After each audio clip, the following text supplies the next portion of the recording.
गुप्ता और आप देख रहे हैं सत्यहिंदी.com। चलिए एक नजर डालते हैं अब तक की सुर्खियों पर। कर्नाटक के कॉलेज प्रोफेसर द्वारा एक मुस्लिम छात्र को आतंकी कसाब के नाम पर बुलाए जाने को लेकर इस समय हंगामा मचा हुआ है और प्रोफेसर को ऐसा करने पर निलंबित किए जाने की भी मांग की गई। इसके साथ ही मामले को लेकर AIMIM प्रमुख असदुद्दीन ओवैसी ने भी कड़ी आपत्ति जताई है।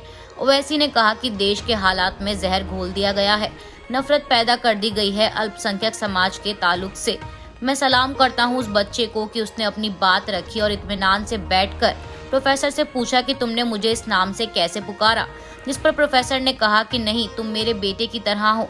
जिसके बाद बच्चे ने कहा कि क्या तुम अपने बेटे को भी टेररिस्ट कहते हो? बच्चे ने कहा इस तरह से नहीं चलेगा, आप इस तरह से मेरी बेइज्जती नहीं कर सकते। इसके आगे ओवैसी ने कहा कि नौजवानों, यही मिजाज तुम्हें पैदा करना पड़ेगा। तुम्हें आंखों में आंखें डालकर उससे सवाल करना सीखना होगा जो तुम्हारा हक छीन रहा है। बच्चे को आतंकवादी कहना भारत के संविधान का अपमान करने जैसा है। गोवा में आयोजित 53वें अंतर्राष्ट्रीय फिल्म फेस्टिवल के ज्यूरी ने पहले से विवादों में रही फिल्म द कश्मीर फाइल्स को वल्गर प्रोपेगेंडा बताते हुए इसकी निंदा की है। आपको बता दें कि ये पूरी फिल्म कश्मीरी पंडितों की हत्या और उनके पलायन पर आधारित है। वहीं IFFI की jury Israel film maker Nadav Lapid ने फिल्म मेकर विवेक रंजन अग्निहोत्री की विवादास्पद फिल्म द कश्मीर फाइल्स को प्रोपेगेंडा और वल्गर करार देते हुए कहा कि महोत्सव में फिल्म की स्क्रीनिंग देखकर सभी जूरी के सदस्य परेशान और स्तब्ध रह गए।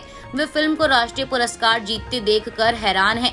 बता दें, विवेक अग्निहोत्री द्वारा डायरेक्ट की गई इस फिल्म में स्टार कास्ट के रूप में अनुपम खेर, मिथुन चक्रवर्ती और पल्लवी जोशी लीड रोल में हैं और सत्तारूढ़ भारतीय जनता पार्टी द्वारा इस फिल्म की काफी प्रशंसा भी की गई है और अधिकांश भाजपा शासित राज्यों में इसे टैक्स फ्री किया गया था। यह फिल्म बॉक्स ऑफिस पर भी एक हिट साबित हुई थी और प्रधानमंत्री नरेंद्र मोदी और केंद्रीय गृह मंत्री अमित शाह ने भी फिल्म की तारीफ की। हालांकि कई लोगों का कहना था कि इसमें घटनाओं को एक तरफा दिखाया गया है, जिसके चलते फिल्म विवादों से घिर गई थी। गोवा में आयोजित हुए 53वें International Film Festival of India में फिल्म मेकर विवेक अग्निहोत्री के निर्देशन में बनी फिल्म द कश्मीर फाइल्स को जूरी बोर्ड के हेड नडाव लापिड द्वारा फिल्म की निंदा करते हुए इसे वल्गर प्रोपेगेंडा बताया गया है, जिसे लेकर अब खबर है कि Israeli film maker Nadav Lapid के इस बयान से जूरी बोर्ड ने दूरी बना ली है और इसे पूरी तरह से लापिड का निजी बयान बताया गया है।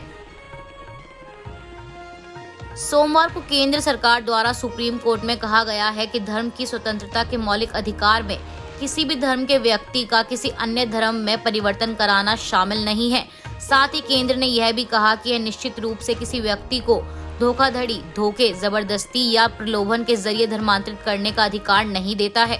न्यायमूर्ति MR शाह और न्यायमूर्ति CT रवि कुमार की बेंच ने मामले की सुनवाई करते हुए कहा कि वह धर्मांतरण के खिलाफ नहीं बल्कि जबरन धर्मांतरण के खिलाफ है। इसके साथ ही बेंच ने कहा कि आप संबंधित राज्यों से आवश्यक जानकारी एकत्र करने के बाद एक विस्तृत हलफनामा दाखिल करें। हम धर्मांतरण के खिलाफ नहीं हैं, लेकिन कोई जबरन धर्मांतरण नहीं हो सकता है। और इसके साथ ही बेंच ने याचिका पर सुनवाई को अगले 5 दिसंबर तक के लिए टाल दिया है। देश की प्रमुख टेलीकॉम कंपनी रिलायंस जियो की सेवाएं मंगलवार को ठप हो गईं। रिपोर्ट के अनुसार यूजर्स को कॉल करने से लेकर मैसेज करने में भी समस्या आ रही है। कुछ यूजर्स का कहना है कि सोमवार रात से ही जियो की सेवाएं ठप हैं। यूजर्स सोशल मीडिया के जरिए इसकी शिकायत कर रहे हैं। हालांकि यूजर्स मोबाइल इंटरनेट का इस्तेमाल कर पा रहे हैं। बता दें कि कई जियो यूजर्स ना तो कॉल कर पा रहे हैं और ना ही कॉल रिसीव कर पा रहे हैं और इसके साथ ही SMS का यूज करने में भी असमर्थ हैं। लेकिन वहीं कई यूजर्स कॉल कर पा रहे हैं। गौरतलब है कि इससे पहले भी जियो की सेवाएं ठप हुई थी, जिसमें 3 घंटे तक यूजर्स की कॉलिंग और SMS सेवाएं प्रभावित हुई थी। हालांकि तब भी यूजर्स मोबाइल डेटा सर्विस का इस्तेमाल कर पा रहे थे।